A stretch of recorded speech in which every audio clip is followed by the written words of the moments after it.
Money power in Indian elections. Bharat दुनिया का सबसे बड़ा लोकतंत्र है, लेकिन इस लोकतंत्र की सबसे बड़ी चुनौती है पैसे की ताकत।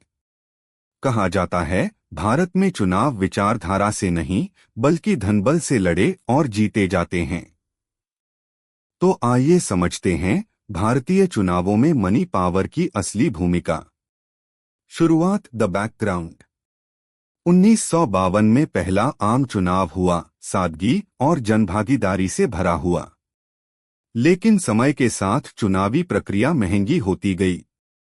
पोस्टर, प्रचार, रैली, मीडिया और अब सोशल मीडिया कैंपेन। आज यह करोड़ों नहीं, अरबों का खेल है। चुनाव और पैसा, मनी इन इलेक्शंस। भारत में चुनाव आयोग ने उम्मीदवारों के लिए खर्च की सीमा तय की है।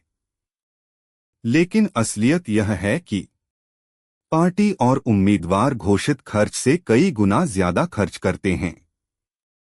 काला धन और कॉरपोरेट फंडिंग इसमें सबसे बड़ी भूमिका निभाते हैं।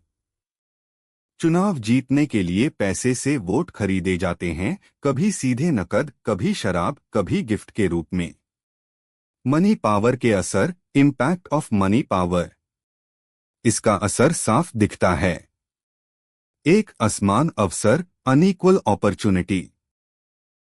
अमीर उम्मीदवार आसानी से चुनाव जीत जाते हैं, जबकि आम आदमी पीछे रह जाता है। 2. भ्रष्टाचार, करप्शन। चुनाव जीतने के बाद नेता खर्च की भरपाई करने में लग जाते हैं।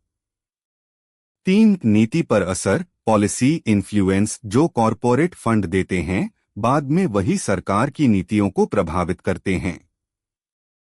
सुधार और प्रयास, रिफॉर्म्स एफर्ट्स। पैसे के इस खेल को रोकने के लिए कई कदम उठाए गए।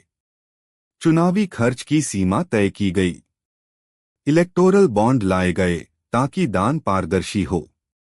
सुप्रीम कोर्ट और चुनाव आयोग ने मतदाताओं को रिश्वत देने पर रोक लगाने के आदेश दिए। लेकिन सच्चाई यह है कि इन कदमों से बदलाव सीमित ही आया है। निष्कर्ष। धनबल भारतीय लोकतंत्र की सबसे बड़ी कमजोरी है। जब तक चुनाव विचार और मुद्दों पर नहीं बल्कि पैसे और ताकत पर लड़ेंगे, तब तक असली लोकतंत्र अधूरा रहेगा।